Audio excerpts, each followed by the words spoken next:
तेजस्वी यादव जो विपक्ष के नेता हैं, कोई मुद्दा नहीं है। वो तेजस्वी यादव कहता है कि बिहार में जो है महामारी है और ये चुनाव के लिए तैयारी कर रहा है। आप कहीं भी चले जाइए, आपको जो प्रेजेंट विधायक वो दिखाई नहीं देगा। जो 2010 में स्थिति थी, जो 22 सीट उनका था, हम दावे के साथ कह सकते हैं कि बिहार में इस बार उससे भी बुरी या बदतर स्थिति आरजेडी और कांग्रेस की होगी।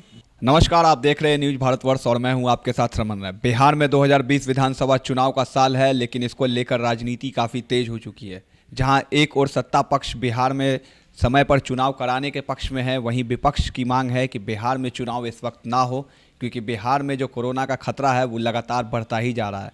इसके साथ ही साथ आपको बता दें कि बिहार में बाढ़ से भी कई जो जीवन है वो अस्त व्यस्त है। इसको लेकर इस वक्त हम मौजूद है भागलपुर में और हमारे साथ मौजूद है बीजेपी के नेता इंजीनियर शैलेंद्र जी। उनसे जानेंगे कि इस लॉकडाउन 2 जो लगा बिहार में, वापस से लॉकडाउन रिटर्न हुआ, क्या कुछ समस्याएं आई और इस वक्त इनके क्षेत्र के जनता के बीच क्या कुछ समस्याएं हैं।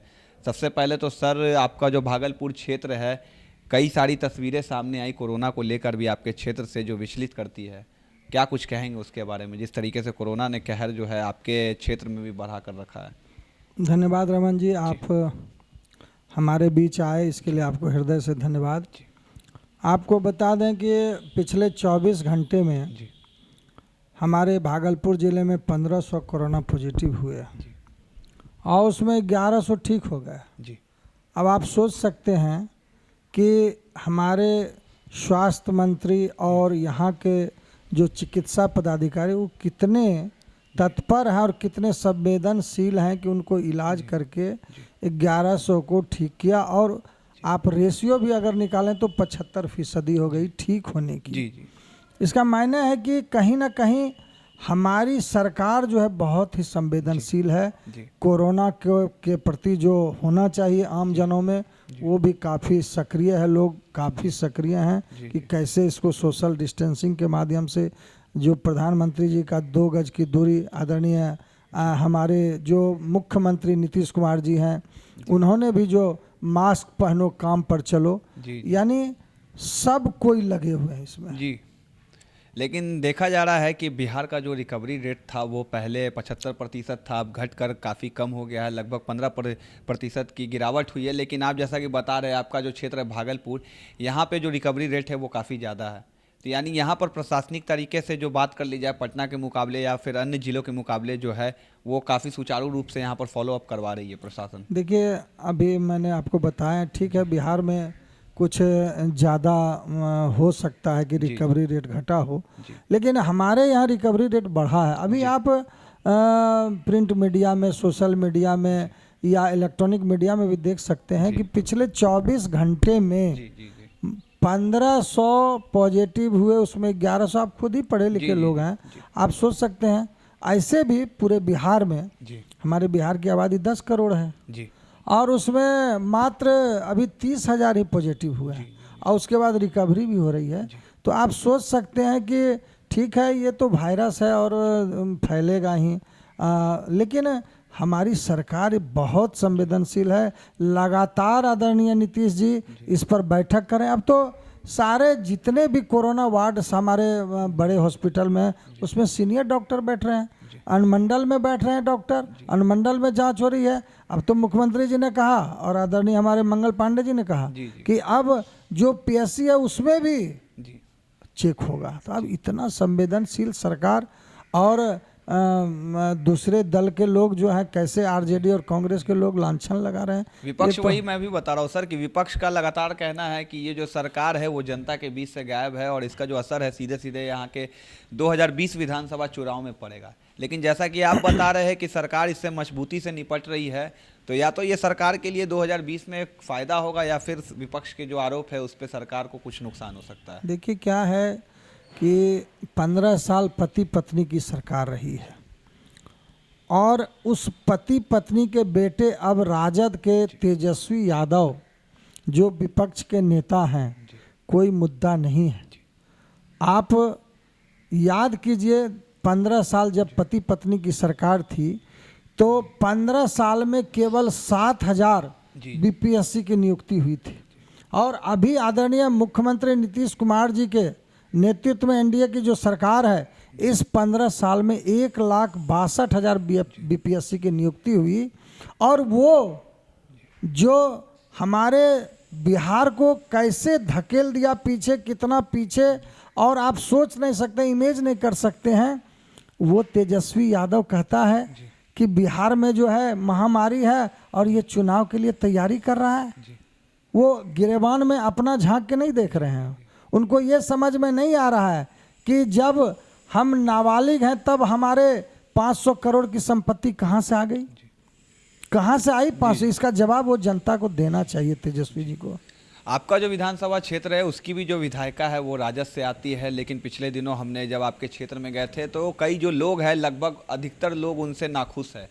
जो लोगों का कहना था कि बीते 5 वर्षों में उस तरीके से कार्य नहीं हो पाए धरातल पर, और अभी भी वो जनता के बीच से नदारद रहती है। तो अब ऊपर से अगर आप देख लीजिए अभी की स्थिति, तो कोरोना है, बाढ़ है, ऐसे में आपको नहीं लगता कि विधायिका को उनके बीच होना चाहिए था?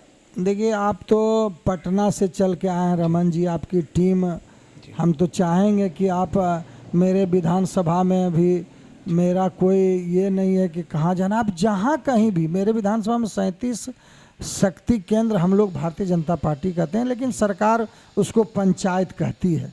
आप तुलसीपुर से लेके गनौल मौजमा तक, आप राघोपुर से लोकमानपुर तक, आप खरीक बाजार से धर्मपुर रत्ती तक, आप भ्रमरपुर से ध्रुवगंज तक, आप बैकटपुर दुधेला से भवनपुरा तक, इस बीच में, क्योंकि मेरा क्षेत्र 2 छोर पर बटा हुआ है, एक कोसी के क्षेत्र में है और एक गंगा के क्षेत्र में है। आप कहीं भी चले जाइए, आपको जो प्रेजेंट विधायक वो दिखाई नहीं देगा। और वो हमको लगता है कि शायद जनता भी यही कहेगी कि 5 साल में हमने कभी नहीं देखा उनको।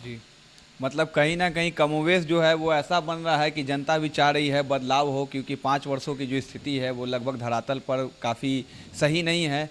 लेकिन इस बार क्या लग रहा है, अगर चुनाव होते हैं 2020 में, जैसा कि विपक्ष कह रहा है कि चुनाव ना हो, लेकिन अगर चुनाव होते हैं तो क्या लगता है इस बार की स्थितियाँ क्या निकल कर सामने आएगी? क्योंकि बहुत सस्पेंस बना हुआ है चुनाव होने पर भी। चुनाव आयोग की तरफ से तो कहा गया है कि समय पर ही बिहार में चुनाव होंगे।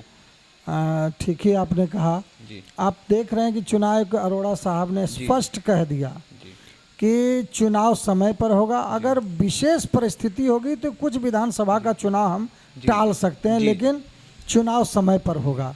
क्योंकि अब तो ये हमको अंगीकार करना होगा, ये महामारी है, इसको हमको अंगीकार करके ही सब कार्य करना पड़ेगा। तो कहीं ये नहीं लगता कि विपक्ष में घबराहट है कि अगर समय पर चुनाव होंगे बिहार में तो विपक्ष उस मजबूती से सामने नहीं खड़ा हो पाएगा? बिल्कुल स्पष्ट है, देखिए ये बिल्कुल स्पष्ट है, घबराहट दिख रही है जी। और ये घबराहट केवल वो मीडिया के माध्यम से या ट्विटर के माध्यम से या आम जनों के माध्यम से नहीं, उसके कार्यकर्ताओं में भी घबराहट है। उनके कार्यकर्ता भी घबरा गए हैं कि यदि अभी समय पर चुनाव हो जाए तो मेरे पास कोई मुद्दा नहीं है, क्योंकि आदरणीय प्रधानमंत्री, हमारे यशस्वी प्रधानमंत्री जी ने सारा कार्य किया है जो जन जन तक गरीबों के बीच में गया है। आप बता दीजिए कि 15 साल में जो इनकी पति पत्नी थी, कांग्रेस की सरकार केंद्र में थी, इनकी सरकार राज्य में थी, कौन ऐसा जनहित का कार्य किया? आप एक भी कार्य बता दीजिए। आप तो मीडिया के लोग हैं, आप दिन रात क्षेत्र में घूमते हैं। आज आप गांव में कहीं भी चले जाइए तो हमारे आदरणीय यशस्वी मुख्यमंत्री जी ने, आप देखिए, घर घर में जल, घर घर में नल, सड़क, बिजली, दोनों सरकार मिलकर, प्रधानमंत्री आवास योजना, गैस का कनेक्शन। अभी जो मूलभूत जो समस्या लोगों को होती है, गैस का चूल्हा, हम लोग याद करते थे जब कोई हमारे घर में गांव में गेस्ट आता था तो हम लोग सोचते थे कि अब गैस चूल्हा कहाँ से लाएंगे, अब खाना कैसे बनाएंगे, हम अपने गेस्ट को कैसे चाय बना के, क्योंकि बरसात में भींजा हुआ रहता था लकड़ी। आज क्या है, 1 मिनट में जलाओ, चाय तुरंत पहुंचाओ। नहीं, विपक्ष कहीं ना कहीं लगता है अभी भी लालटेन के ज़माने में है। अब देखिए, अब हमारी सरकार बिजली जला रही है और वो दिन में भी वो लालटेन जलाना चाहती है, तो ये जनता इसको एक्सेप्ट करेगी। 24 घंटा जो बिजली देती है सरकार, उसको जनता उसको पसंद करेगी कि दिन में भी जो लालटेन जलाना चाहते उसको पसंद। आप ही बताइए ना। सरकार जो है, अब कहिएगा दोनों में, आप जमीनी स्तर पर देखिए कि कितना डिफरेंस है। अगर हमारे घर में बिजली है तो हम समय पे हर चीज़ तैयारी कर सकते हैं। अगर हमारे घर में बिजली है तो हमारा बच्चा, आज कोरोना में भी लॉकडाउन है तब भी पढ़ाई हो रही है। अगर हमारे घर में बिजली है तो हम नेट के माध्यम से पूरे दुनिया को मुट्ठी में करते हैं। लेकिन यदि लालटेन रहेगा, मेरा बच्चा कहाँ जाएगा? लालटेन की बात कर रहे हैं, लेकिन तेजस्वी यादव भी आज लालटेन की बात करते हैं, लेकिन कहीं ना कहीं बीजेपी के ही सोशल मीडिया और बीजेपी के ही डिजिटल मीडिया का बहुत ज़्यादा उपयोग कर रहे हैं। ट्विटर और फेसबुक पे बहुत ज़्यादा एक्टिव रहते हैं। करना पड़ेगा, मजबूरी है तेजस्वी जी को। क्योंकि एक तरफ तो वो लालटेन जलाने के लिए कह रहे हैं और दूसरे तरफ भारतीय जनता पार्टी और जदयू जो हमारा डिजिटल इंडिया की ओर बढ़ रहा है, उसको पीछे से धीरे से उसको एक्सेप्ट करते हैं। ये मजबूरी है तेजस्वी जी का। हम नहीं मानते हैं इसको कि तेजस्वी जी इसमें कोई बुराई कर रहे हैं। ठीक है, पीछे पीछे आ तो रहे हैं, सही है, लेकिन एक बात बताते हैं रमन जी, कितना भी कुछ कर लेंगे इस बार आरजेडी और कांग्रेस, इस बार जो 2010 में स्थिति थी, जो 22 सीट उनका था, हम दावे के साथ कह सकते हैं कि बिहार में इस बार उससे भी बुरी या बदतर स्थिति आरजेडी और कांग्रेस की होगी। जी चलिए, बहुत बहुत धन्यवाद सर। जब आप सुन रहे थे इंजीनियर शैलेंद्र, बिहार बीजेपी के काफ़ी कद्दावर नेता है, जिनका साफ तौर पे कहना है कि 2020 विधानसभा जो चुनाव होगा, चुनाव आयोग ने भी साफ कर दिया है कि समय पर चुनाव होंगे, लेकिन विपक्ष जो अटकलें लगा रहा है, मांग लगा रहा है कि चुनाव टाला जाए, इसको लेकर साफ तौर पे इन्होंने विपक्ष पे जोरदार हमला किया और तेजस्वी यादव पे भी हमला किया। जिस तरीके से तेजस्वी यादव आज के डेट में भी बिहार में लालटेन जगाना चाहते हैं, लेकिन पीछे से वो बीजेपी के डिजिटल इंडिया का ही सहारा लेते हैं। और बात की कोरोना पर इन्होंने तो बिहार की स्थिति भी बताई कि अन्य राज्यों के मुकाबले बिहार में जो स्थिति है काफ़ी सही है और बिहार का जो रिकवरी रेट है वो भी अन्य राज्यों के मुकाबले काफ़ी बेहतरीन है। और अभी हम लोग मौजूद थे भागलपुर क्षेत्र में, तो भागलपुर के बारे में भी इन्होंने बताया कि भागलपुर का जो प्रतिशत है कोरोना का, वो दूसरे जिलों के मुकाबले काफ़ी कम है और रिकवरी रेट की संख्या भी यहाँ ज़्यादा है। तो अब आने वाले वक्त में लॉकडाउन हटेगा या नहीं हटेगा, बिहार में चुनाव होंगे या नहीं होंगे, ये आने वाले वक्त में साफ हो जाएगा। तब तक के लिए बने रहे न्यूज़ भारतवर्ष के साथ।